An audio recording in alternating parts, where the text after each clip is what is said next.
Al pie del tiempo con Socorro Díaz. Hola, mi querida Socorro, te extrañamos en cabina, te extrañamos en persona, pero qué bueno que al menos a la distancia te podemos escuchar. ¿Qué nos traes hoy? Buenas tardes. Adriana, gracias. 5 programas a larga distancia. ¿Sí llevan 5? Así es, fíjate. Más lo que se acumule, más ¿quién lo que sabe se hasta acumule, cuándo? que se va a acumular. Porque esta mañana el gobierno federal anunció que la paralización económica y social del país se prolongará hasta el 30 de mayo debido a la epidemia del coronavirus. Era de esperarse. Algunos de los médicos más brillantes del país, sin cargos oficiales, me comentaron en días recientes que esto va para largo y habrá más muertos. La planta productiva de México está frenada parcial o totalmente. La gente está llamada a quedarse en su casa y solo abandonarla para comprar de comer, adquirir medicamentos, ir al médico y trabajar en las áreas estratégicas como son las médicas, las energéticas, las de seguridad. Sin embargo, el lunes pasado empezaron a observarse 2 fenómenos simultáneos y aparentemente contradictorios. La mañana del lunes, a diferencia de los otros lunes anteriores de esta etapa de confinamiento, los camiones de transporte urbano procedentes de las zonas periféricas del Estado de México venían llenos rumbo a la capital. Vienen llenos, igual que ocurrió en otras grandes zonas urbanas del país, de trabajadores informales a los que se les ha agotado todo recurso para vivir y están dispuestos a correr riesgos mayores para conseguir algo que comer. Al mismo tiempo, se extendió por las entidades federativas y sus pueblos y pequeñas ciudades la inesperada práctica de vecinos y pobladores de establecer por su cuenta retenes para impedir el tránsito de personas y vehículos que pretenden trasladarse de un sitio a otros. No son retenes policíacos, sino de gente que no tiene otra cosa que hacer. Y contra todo derecho constitucional, pues después de todo, los tribunales y escritorios del Poder Judicial también están cerrados, los vecinos de las más diversas regiones del país han llegado al exceso de exigir que para entrar a un pueblo o colonia, otros mexicanos muestren documentos que acrediten, por ejemplo, el pago del predial de una propiedad ubicada en ese sitio. A eso estamos llegando. Por una parte, asoma el rostro del hambre derivada de la crisis económica y del desempleo. Y por la otra, el aislamiento con prácticas anarcoides, con la pretensión de establecer barreras dictadas por el miedo y la ignorancia. Creo que debemos reconocer que el Estado de Derecho en nuestro país también parece estar en cuarentena. Vivimos, en resumen, entre las carencias y el miedo, el tiempo de los sueños detenidos, el tiempo lo único cierto es la incertidumbre. Muchos sueños, ideas de logros y avances están convertidos en una larga vigilia. Las frases de escritores y políticos menudean. Hay desde las expresiones optimistas, son las menos, que recuerdan que el organismo de la especie humana es capaz de producir anticuerpos para defenderse de un virus desconocido, hasta los propios de quienes militan en las filas de la sorpresa permanente, como les digo yo, y repiten, el futuro se nos vino encima, la crisis se llamará el gran confinamiento, y la humanidad carece de líderes en esta batalla. Efectivamente, la humanidad carece de líderes ante este desafío inimaginado, pero también carece de profetas. Hoy más que nunca se cumple la idea del filósofo Luis Villoro, quien con humor decía, las únicas profecías válidas son las que se hacen sobre el pasado, sobre el futuro no existen. Los profetas de la sociedad del conocimiento, construida sobre los pilares de la revolución científica y tecnológica del siglo XX, están rumiando su fracaso.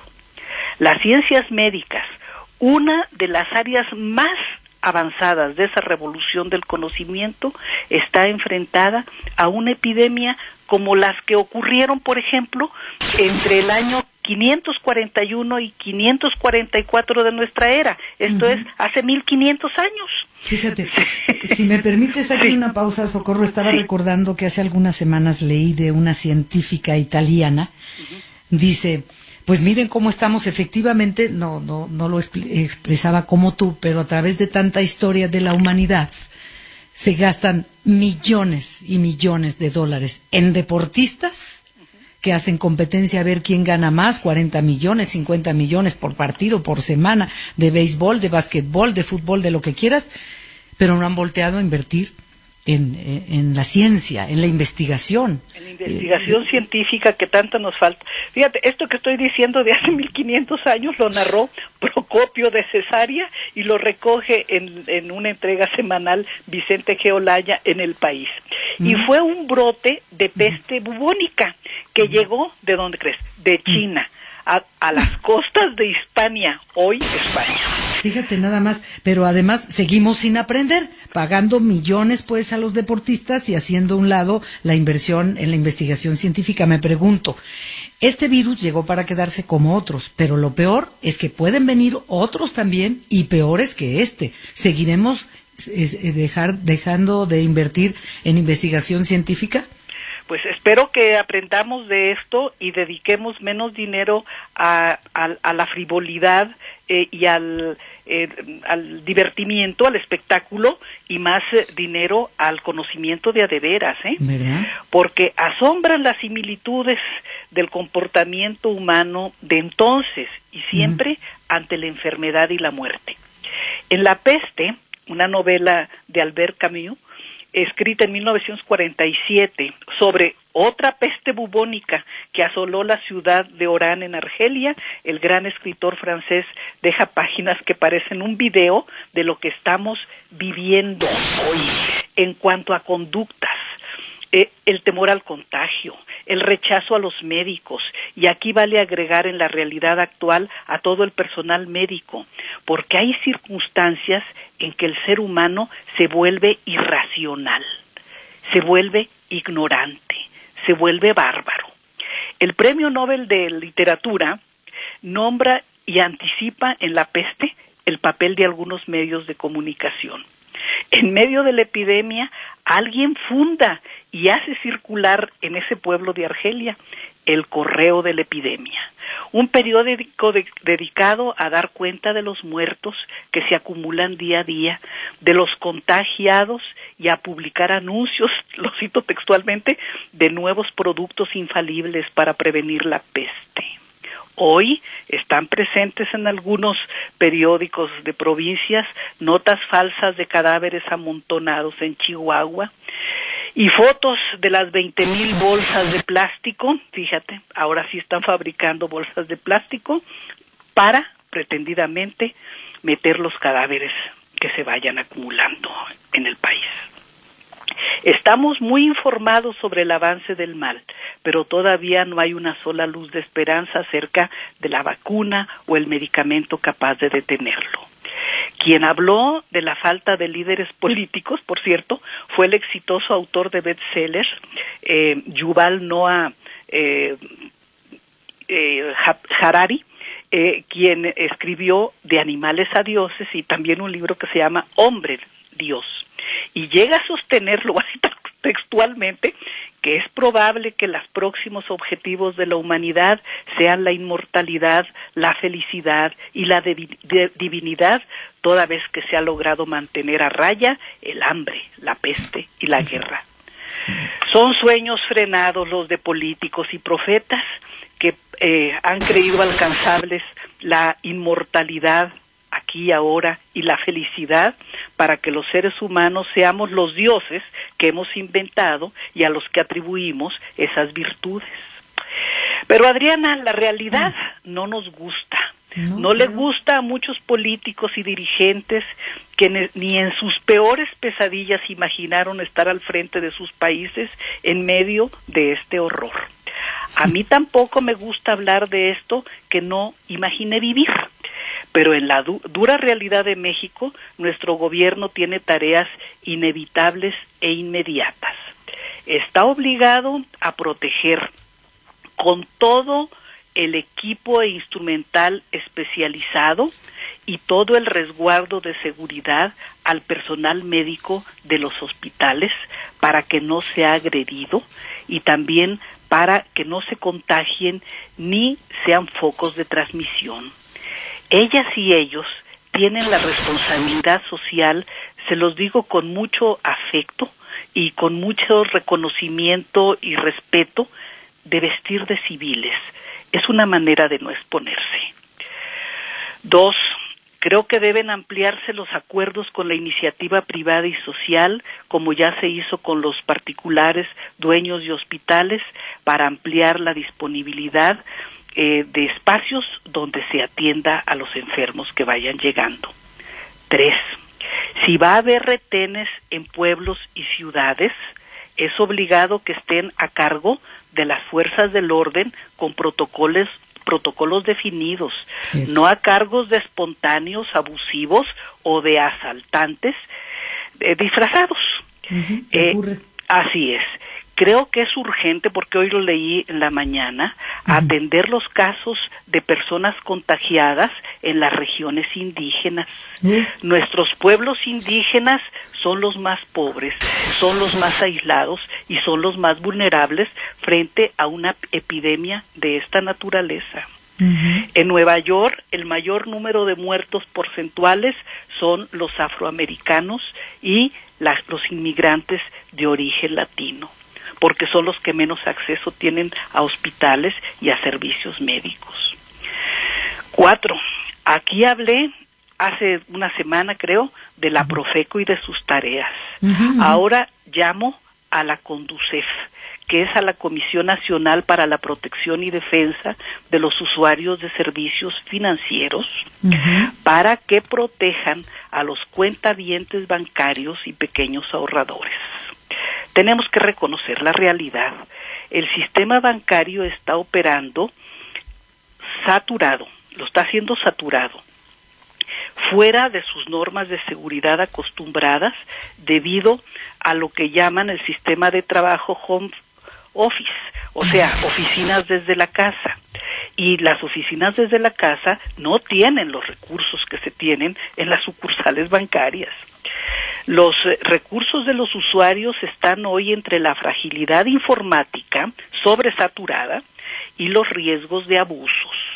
A los usuarios de servicios bancarios les sugiero respaldar y resguardar por todos los medios a su alcance la comprobación de sus recursos, sobre todo con los medios impresos, para que resguarden y protejan y puedan comprobar los pequeños o medianos recursos que tengan depositados. Y gastos que se hayan hecho. Y también gastos que se hayan hecho, o sea, que tengan respaldos, porque pueden ocurrir tremendos trastornos informáticos en el país y en el mundo, Por la saturación. Por la saturación y por la prolongación de esta crisis económica también. Y la inexperiencia, sobre todo en México, en otros países no, de home office. Exacto. Pero en México no tenemos mucho conocimiento de eso. No. Ninguno, ¿no? No. En las casas la gente no tiene computadoras para trabajar desde ahí, ¿verdad? Olvídate computadoras, internet, o luz para tener internet y computadoras. Estar hablando por teléfonos celulares, ¿no? Sí, exactamente. Es tremendo. Sí. 5, y con eso concluyo, Adriana. A ver, pues. El gobierno requiere ser flexible con las decisiones macro y microeconómicas que adopte. No digas de esta agua no beberé. Ningún recurso al que se tenga que recurrir para salvar vidas debe de ser desechado o descartado de antemano. Con la vida de las personas ni se ahorra ni se juega. Necesita medir el impacto de este tiempo de emergencia en la economía y la sociedad para evitar que el hambre, la violencia y la desesperación mate a más mexicanos que la epidemia.